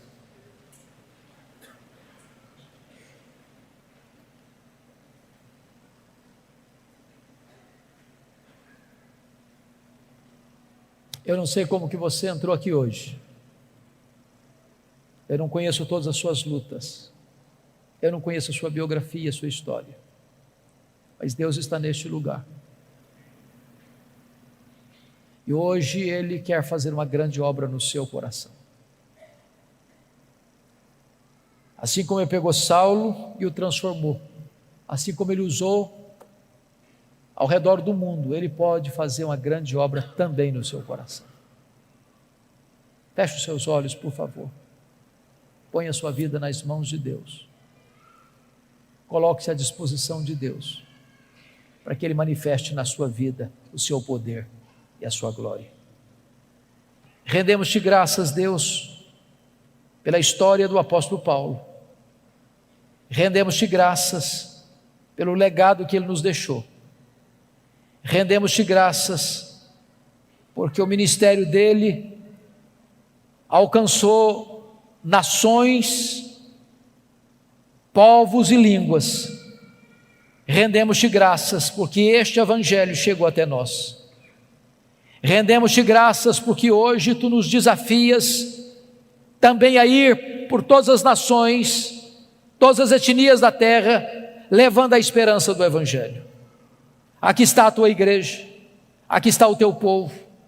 Reveste este povo com o poder do Espírito Santo, capacita este povo com a unção do alto, e permita, meu Deus, que nada neste mundo atraia o nosso coração, nem as riquezas, nem os prazeres, nem o sucesso, nem o glamour deste mundo seduza o nosso coração.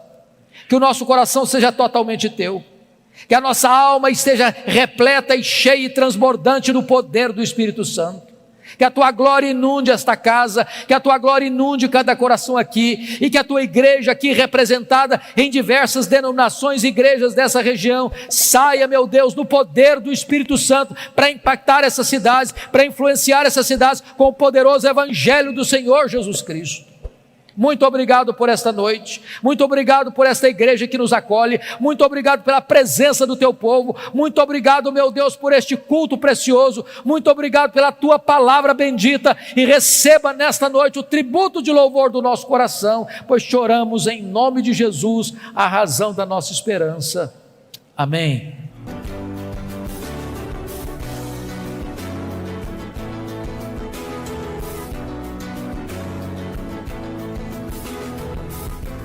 Palavra da Verdade, com Hernandes Dias Lopes. Palavra da Verdade, com Hernandes Dias Lopes. Que as estratégias de Paulo na plantação de igrejas. Então abra sua Bíblia comigo, por favor, 1 Coríntios 9, 23. 1 Coríntios 9, 23. Paulo assume um compromisso aí, que deveria fazer parte da nossa agenda, sobretudo de um coração missionário. Ele escreve assim: tudo faço por causa do Evangelho, com o fim de me tornar cooperador com ele. O que ele faz? Tudo. Com que propósito? Tornar-se cooperador do Evangelho. Então, eu queria hoje pensar um pouquinho com vocês sobre Paulo como um plantador de igrejas, Paulo como um missionário, Paulo como o grande desbravador do reino de Deus, Paulo como o grande bandeirante da fé, Paulo como o idealizador do avanço da igreja naquele tempo pelos rincões mais distantes do Império Romano. Ele fez 3 viagens missionárias, e nessas 3 viagens ele está desbravando campos não explorados ainda, com o propósito de plantar igrejas, estabelecer lideranças. E ele faz isso, primeiramente, na província da Galácia, hoje Turquia.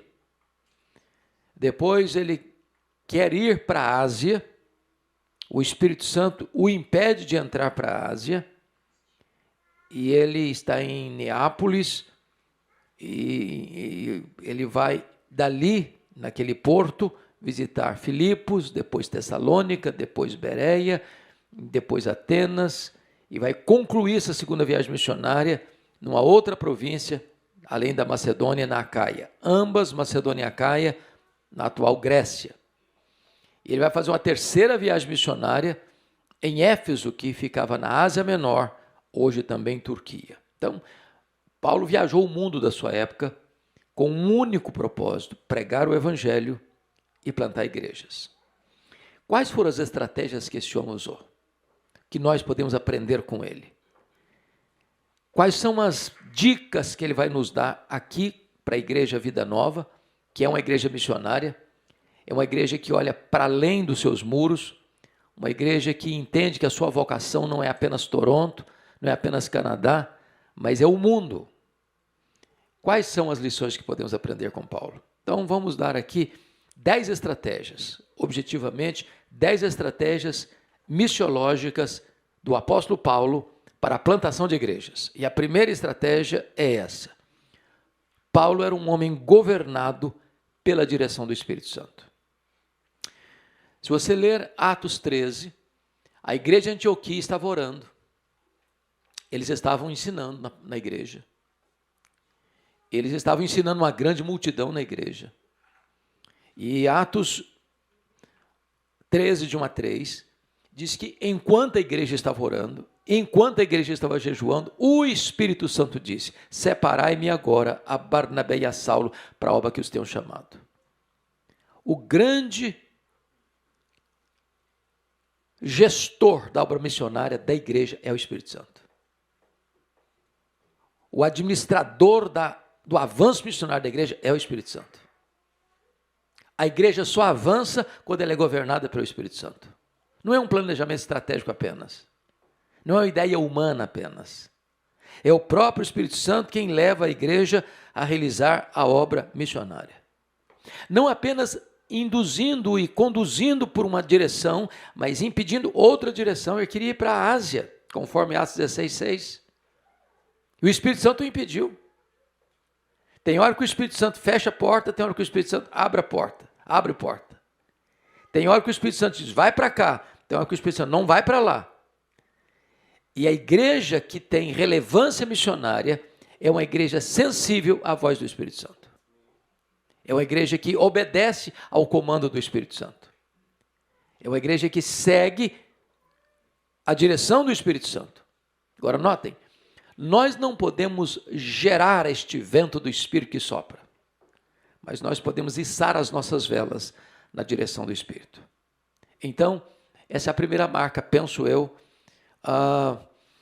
que Paulo usou para plantar igrejas. E igrejas foram plantadas nas diversas províncias do Império, na Galácia, na Macedônia, na Acaia, na Ásia Menor, porque este missionário entendia que quem governava a igreja, quem dirigia a igreja, quem era o administrador e gestor da obra missionária, era o próprio Espírito Santo. Eu não tenho dúvidas que essa igreja tem orado por isso. E tem buscado direção de Deus para plantar igrejas. Seja no Canadá, seja na África, seja na Ásia, seja no Brasil, no mundo todo. Segunda estratégia de Paulo para plantar igrejas. Paulo aproveitava as conexões para pregar o evangelho. Não sei se vocês já olharam isso, mas Paulo, sempre que chegava numa cidade como Antioquia da Pisídia, como Icônio, como Tessalônica, como Bereia, como Atenas, como Éfeso, ele ia direto para onde? Para a sinagoga. E você pergunta, por quê? Por que Paulo, ao chegar numa cidade, ia primeiro para a sinagoga? Ele está falando de igrejas de cidades gentílicas, cidades pagãs, cidades não tocadas pelo Evangelho. E por que ele ia primeiro para a sinagoga? Quem se reunia na sinagoga? Primeiro os judeus. Segundo os prosélitos, o que é um prosélito? É um gentio convertido ao judaísmo. E por que ele ia para a sinagoga? Porque lá na sinagoga já se acreditava no Antigo Testamento. Qual era o papel de Paulo numa sinagoga? Era chegar e dizer o seguinte: o Jesus que eu estou anunciando para vocês é o Messias prometido no Antigo Testamento. Então ali na sinagoga ele dissertava, ali na sinagoga ele ensinava, ali na sinagoga ele confrontava, ali na sinagoga ele provava uma tese. Este Jesus que eu estou anunciando é exatamente o Messias apresentado no Antigo Testamento. O que acontecia? Ele tinha meio caminho andado. Já a partir do pressuposto que as pessoas que estavam ali acreditavam na palavra de Deus. Preste atenção que eles não tinham ainda o Novo Testamento escrito. A Bíblia deles era o Antigo Testamento. Então as pessoas que estavam na sinagoga acreditavam que a Bíblia apontava para um Messias, e Paulo arrazoava, dissertava e demonstrava que esse Jesus que ele está pregando é o Messias. Então ele tem uma ponte, uma cabeça de ponte para a evangelização. Isso é estratégia. Então nós vamos plantar igrejas, nós precisamos buscar estratégias. Lugares estratégicos. Cabeça de ponte para que a gente possa ter mais êxito no trabalho que estamos realizando. E Paulo tinha essa sensibilidade. Terceira estratégia de Paulo. Paulo era estratégico na escolha das cidades onde ele plantava igreja. Isso é muito, muito, muito importante. Por exemplo, você já parou para perguntar por que Paulo parou em algumas cidades e passou batido em outras? Ou por que Paulo plantou igrejas, por exemplo, em Filipos, em Tessalônica, em Bereia, em Corinto, em Éfeso, e não plantou igrejas em outras cidades, pelas quais também passou? O que Paulo entendia? Paulo entendia que cidades estratégicas são fundamentais para o crescimento do reino de Deus. Por exemplo, se você vai plantar uma igreja, e aí você escolhe a cidade mais distante, mais difícil de acesso, só vai lá quem mora lá, mas ninguém passa por lá.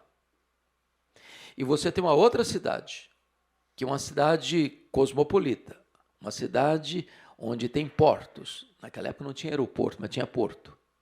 Uma cidade onde as pessoas entravam e saíam. Uma cidade onde tinha influência sobre outras cidades.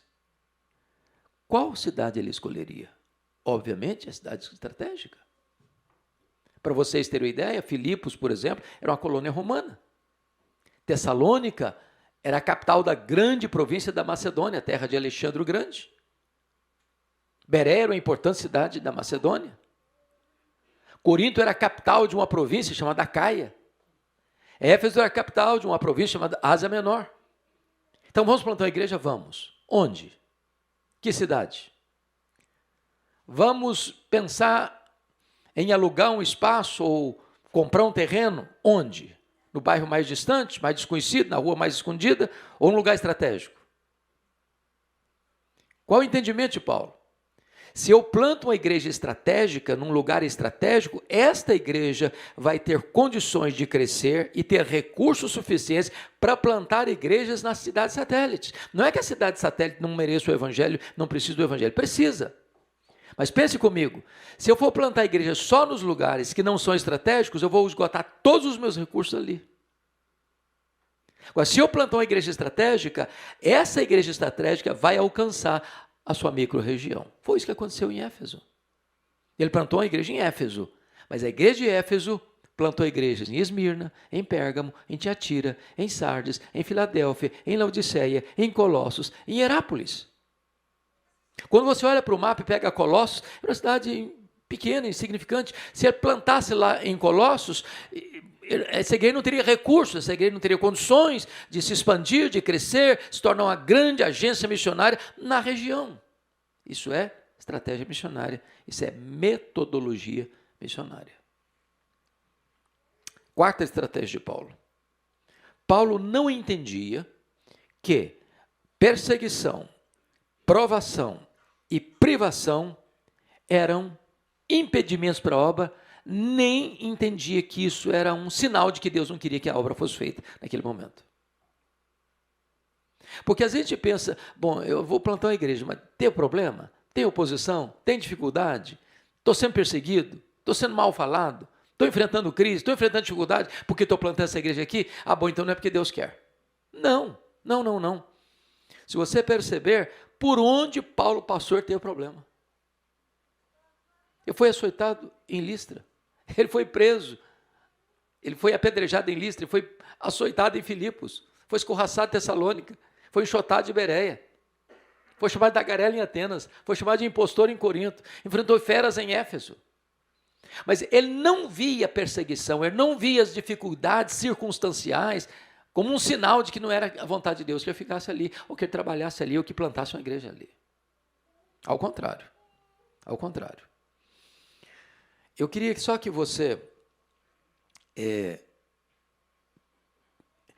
lesse comigo 2 textos para nós confirmarmos esta verdade bíblica. Abra aí comigo, por favor, em 2 Coríntios 11. 2 Coríntios 11. Verso 24 a 28. Eu vou ler com vocês, porque eu não sei se todo mundo está com a mesma versão, então eu vou ler e você me acompanha. Ele diz assim: 5 vezes recebi dos judeus uma quarentena de açoites menos um. Fui 3 vezes fustigado com varas, uma vez apedrejado, em naufrágio 3 vezes. Uma noite e um dia passei na voragem do mar. Em jornadas, muitas vezes, em perigos de rios, em perigos de salteadores, em perigos de entre patrícios, em perigos entre gentios, em perigos na cidade, em perigos no deserto, em perigos no mar, em perigos entre os falsos irmãos, em trabalhos e fadigas, em vigílias, muitas vezes, em fome e sede, em jejuns, muitas vezes, em frio e nudez, além das coisas exteriores, ao que pesa sobre mim diariamente a preocupação com todas as igrejas.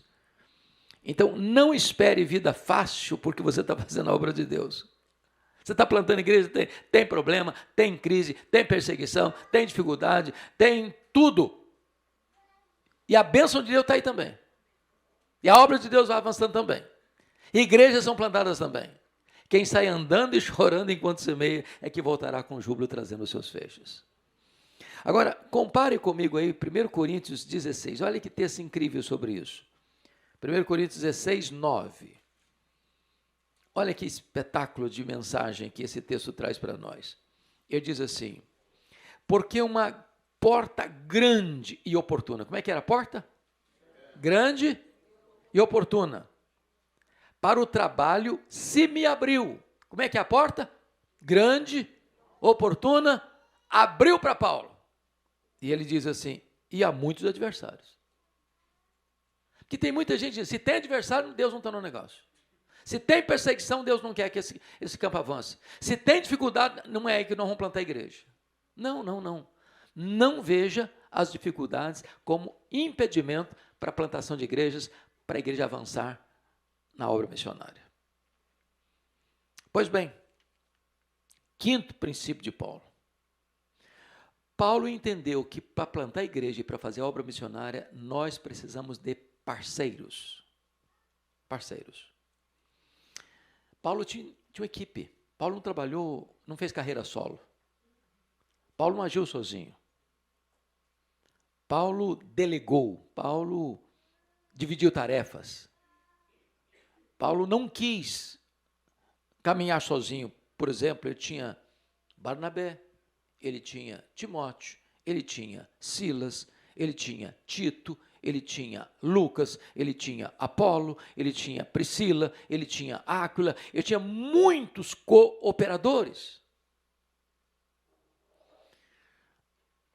Ou seja, às vezes você tem um homem de linha de frente. Nem todos aparecem, nem todos estão no palco, nem todos estão em evidência. Mas existe um time enorme nos bastidores fazendo a coisa acontecer. Isso me ensina uma lição extraordinária, de que nós não conseguimos avançar na obra missionária sem cooperação. Na linguagem lá de 1 Samuel 30, Existem aqueles que estão na linha de frente, existem outros que estão guardando a bagagem, ou usando outra figura. Tem gente que está descendo ao fundo do poço e tem gente que está segurando a corda. Numa outra linguagem, tem gente que está indo, tem gente que está orando, tem gente que está contribuindo. Então você faz missões com o bolso dos que contribuem, com os joelhos dos que obram e com os pés dos que vão. Tudo é um time só, é uma equipe só. Então não dá para fazer obra missionária, não dá para plantar igreja, a não ser que todos entrem nessa tarefa de cooperar. Quando você traz a sua oferta missionária, você é um missionário. Quando você bota no seu envelope a sua oferta, é como se você estivesse lá na linha de frente. Aquele irmão está lá na linha de frente, na África, na Ásia, no Brasil, aqui no Canadá, em outros países do mundo onde essa igreja está envolvida em plantação, é a mesma coisa de quem está lá no campo. Quem está lá no campo só está lá porque você está aqui na base, sustentando. Então, é muito importante compreender que no reino de Deus nós não estamos competindo, nós estamos cooperando. Cooperando. E Paulo ensinou esse princípio assim: eu plantei, Apolo regou, mas o crescimento vem de Deus. De tal maneira que nem o que planta, nem o que rega é coisa nenhuma, é Deus que dá o crescimento. Agora veja você que na obra missionária é assim. Às vezes, meus irmãos, nós colhemos frutos de alguém que já está sendo trabalhado há anos. Tem a dúvida, né, pastor Sani? Quantas pessoas que estão decidindo aqui a vida nova, mas que já é fruto de oração de pai e mãe, de avô e de avó, há anos, há anos. O fruto já está maduro, pastor Sani colhe, pronto. E colheu por quê? Porque um plantou, porque o outro regou, e agora recolheu. Quantos que o pastor Seni e a igreja aqui está semeando, e só semeia, é outro quem vai regar, e depois é outro quem vai colher, não tem um maior que o outro, nós estamos na mesma obra, com o mesmo trabalho, cooperando uns com os outros, para que o reino de Deus avance, para que igrejas sejam plantadas, para que a obra missionária prospere. Pois bem, vamos agora, por gentileza, ao sexto princípio de Paulo, estratégia de Paulo para a plantação de igrejas. Paulo compreendeu, e isso é tão importante, que para você plantar igrejas, para você fazer a obra missionária, para você ver a obra de Deus crescer, é preciso pregar no poder do Espírito Santo de Deus. Talvez, irmãos, o que falta no mundo não é pregação, é pregação no poder do Espírito Santo de Deus. Eu gosto muito de um sermão de Antônio Vieira. Antônio Vieira é um padre que viveu no Brasil, um padre português, foi o maior orador sacro que já pisou em terras brasileiras. Ele tinha alguns sermões evangélicos, a maioria não. A maioria não. Então, eu tenho as obras completas do Vieira, muito mais pela beleza retórica, porque foi o maior orador de todos os tempos que pisou em terras brasileiras, o maior orador lusitano de todos os tempos. Mas o sermão mais conhecido dele é o chamado Sermão da Sexagésima. E esse Sermão da Sexagésima faz uma exposição da parábola do semeador. E ele faz uma pergunta: se a boa semente produz a 30, a 60 e a 100 por 1, por que não está produzindo hoje nem a 1%? Se você multiplicar no Brasil e no mundo, no Canadá inclusive, todos os sermões pregados, não dá uma conversão por sermão, em média, não dá. Não dá. Ele diz, qual é o problema? O problema não está no solo, porque o solo é o mesmo desde que o homem pecou. O problema não está na semente, porque a semente é tão poderosa quanto sempre foi, é a palavra de Deus. Onde está o problema? No semeador. Porque quem semeia, não semeia apenas com a boca, semeia com as mãos. O problema é que os homens escutam de nós belos discursos, mas não veem em nós vida. O problema é que nós pregamos aos ouvidos, mas não pregamos aos olhos. O problema é que nós pregamos, mas não pregamos no poder do Espírito Santo. E Paulo entendia isso. Quer ver um exemplo? 2 textos só para nós conferirmos essa verdade gloriosa. 1 Coríntios, capítulo 2, versículo 4. Olha o que ele vai dizer.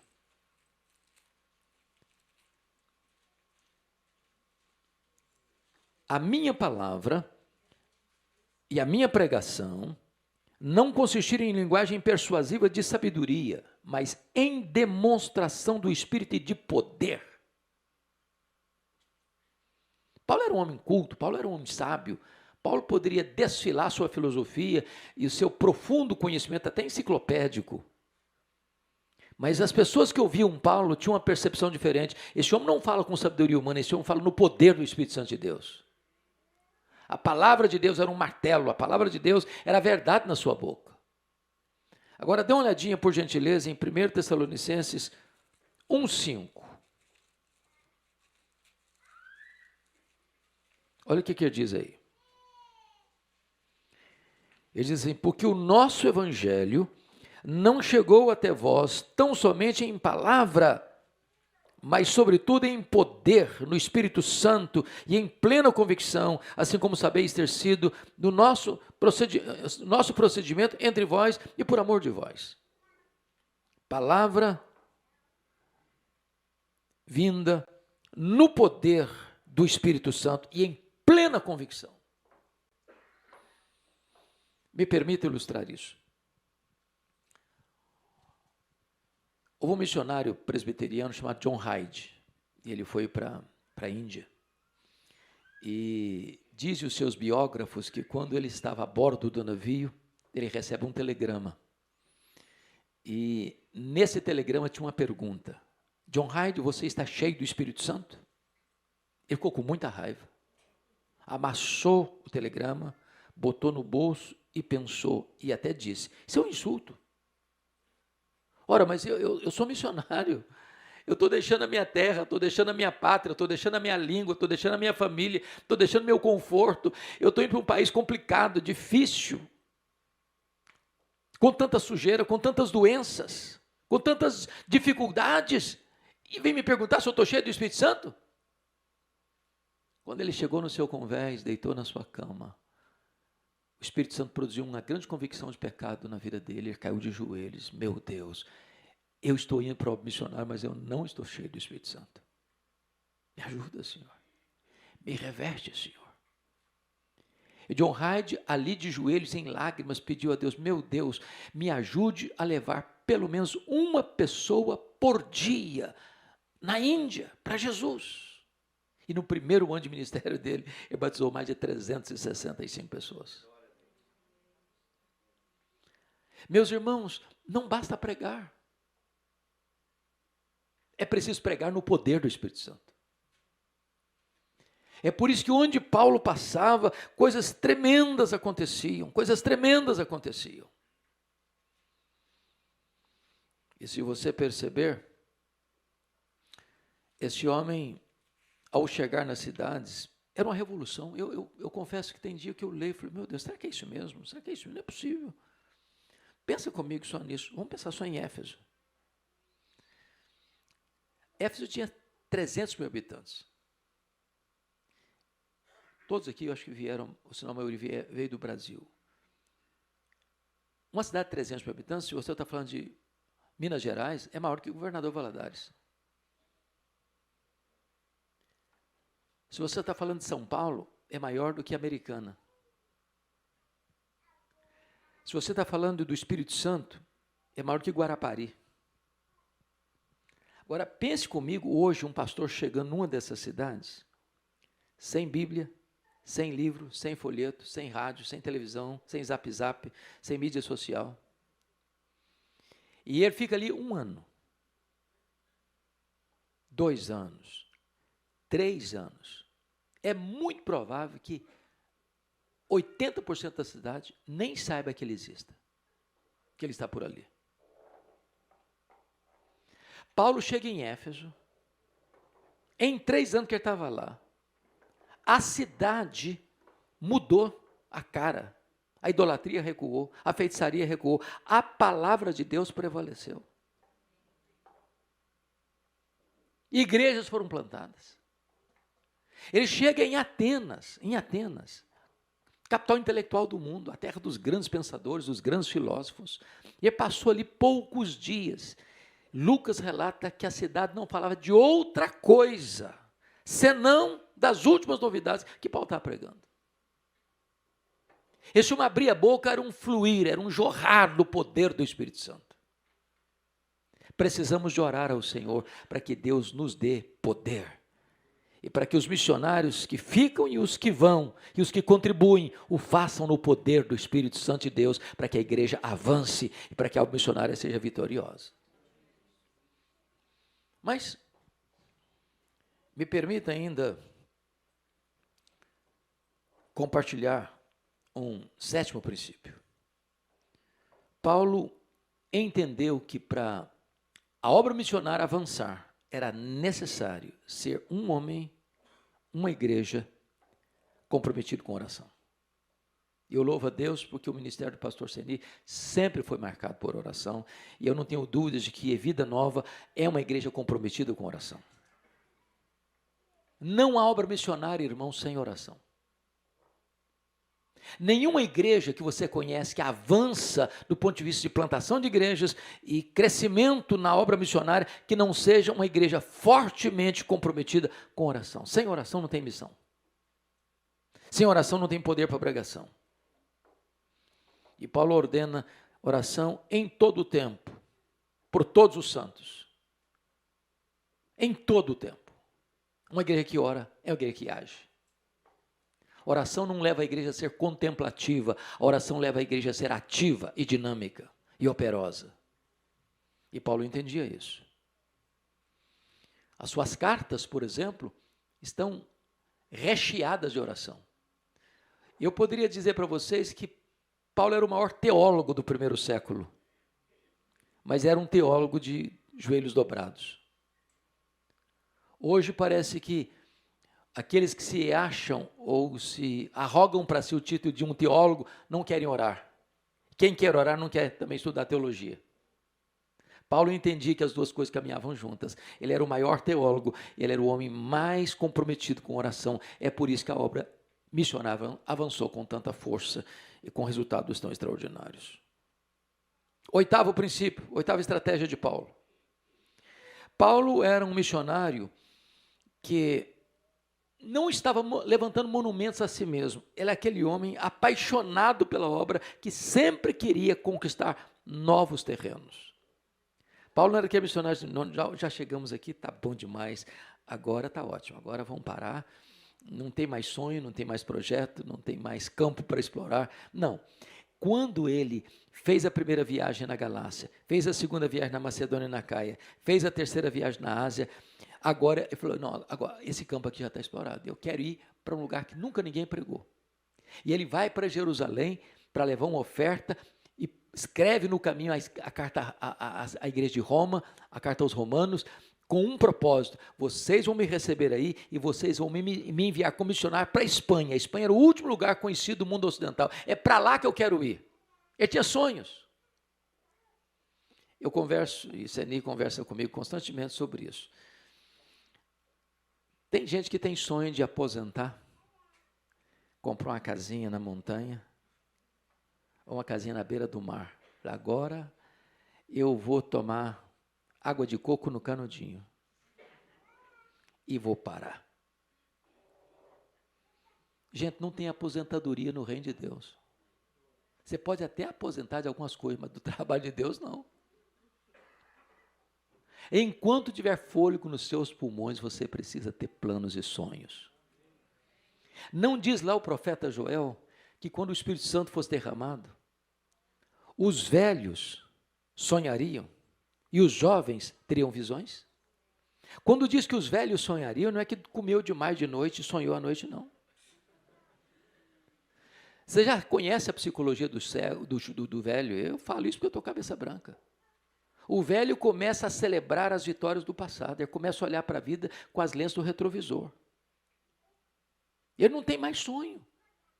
Ele não é um Caleb que quer conquistar uma montanha aos 85 anos. Uma igreja, irmãos, comprometida com a obra missionária, ela tem sonhos. Sonhos. Chegamos até aqui, chegamos, glória a Deus, mas queremos avançar mais. Avançar mais, e essa igreja vai avançar mais. Essa igreja vai crescer mais. Essa igreja vai largar as suas paredes. Essa igreja vai construir novos espaços. Essa igreja vai avançar para o mundo todo. O melhor que nós já vivemos até hoje há de ser medidas mínimas do que vamos conseguir e conquistar para a glória de Deus daqui para frente. Então, Paulo era esse camarada que ele não se aquietava. Se você perceber, ele está no corredor da morte. Está no corredor da morte, sentenciado à morte. Ele diz: ô Timóteo, meu filho, quando você vier aí, traz os meus livros, eu quero estudar mais, eu quero fazer mais, eu quero conhecer mais. O camarada é irrequieto. Não acomode, não. Não durma em berço esplêndido, não. O tempo urge e a obra é urgente mesmo. Porque a cada minuto que você para e não faz a obra, tem gente perecendo sem o Evangelho de Cristo. Eu escutei, eu estou atento no relógio aqui para não passar. Eu escutei um testemunho que marcou muito a minha vida. Era um índio que era o sonho da tribo de ele ser o grande cacique daquela tribo. Era um jovem bonito, de corpo atlético, inteligente, líder. E um dia esse jovem caiu doente, muito doente. E tudo que conheciam da medicina lá do mato não conseguiu resolver o problema dele. E já definhando com a doença, com a cabeça reclinada no colo da mãe, com muita angústia, perguntou para a mãe dele assim: mamãe, o que é que vai acontecer comigo quando eu morrer? A mãe chorando, disse: eu não sei, meu filho, o que vai acontecer com você não. E a situação piorava e piorava e piorava. Eu já estava no estertor da morte, falando apenas palavras entrecortadas entre os dentes. Diz: mamãe, eu estou morrendo, e para onde vai a minha alma? O que vai acontecer comigo? E a mãe chorava mais ainda: eu não sei, meu filho, eu não sei. E o moço morreu. Meses depois chega naquela aldeia um missionário, pregando o Evangelho, anunciando as boas novas da salvação. E quando aquela mãe, ainda com a dor tão profunda do luto, escuta isso, ela sai correndo na direção do pregador, pega-o pelos braços e dá uma balançada nele, diz: por que que você não veio antes? Por que que você não veio antes? A obra é urgente. E cada dia que a gente deixa de fazê-la, tem gente fazendo essa pergunta: por que que você não veio antes?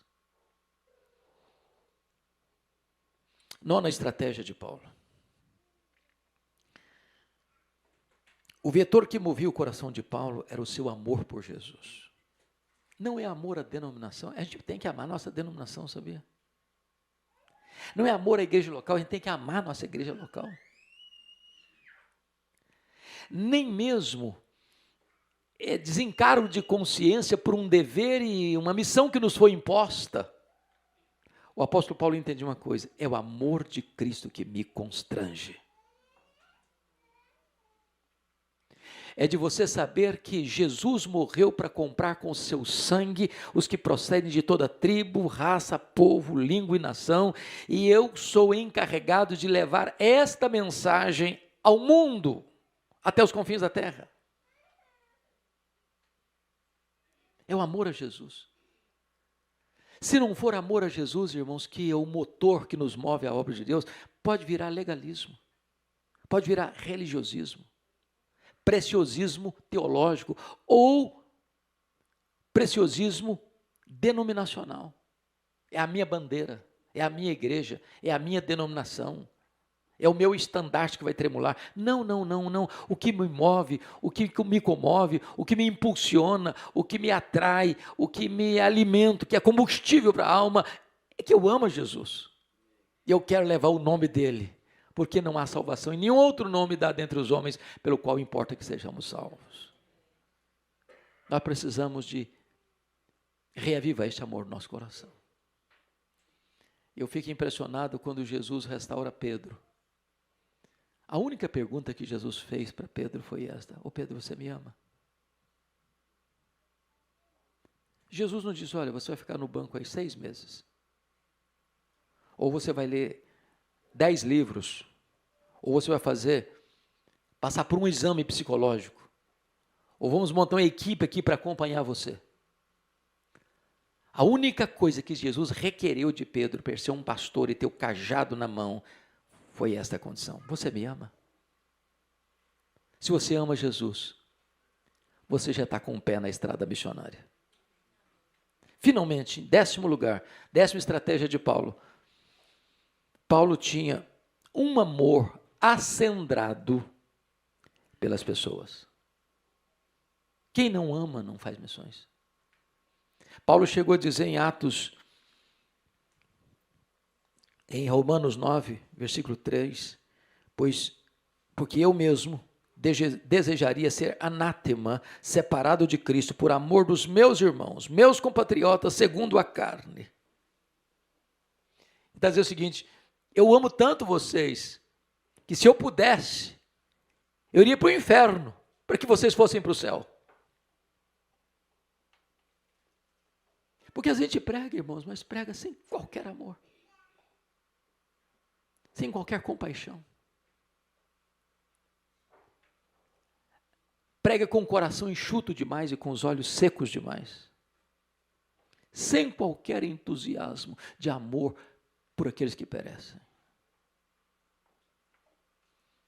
Isso levou o pai do presbiterianismo, John Knox, na Escócia, a orar e clamar: dá-me Escócia para Jesus, senão eu morro.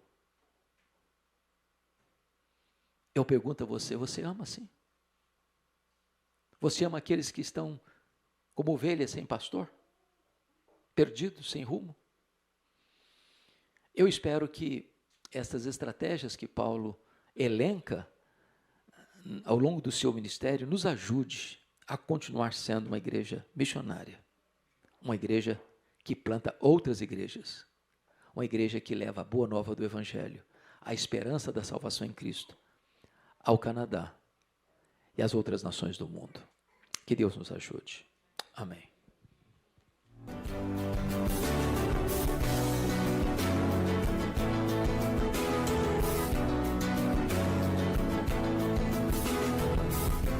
Palavra da Verdade, com Hernandes Dias Lopes.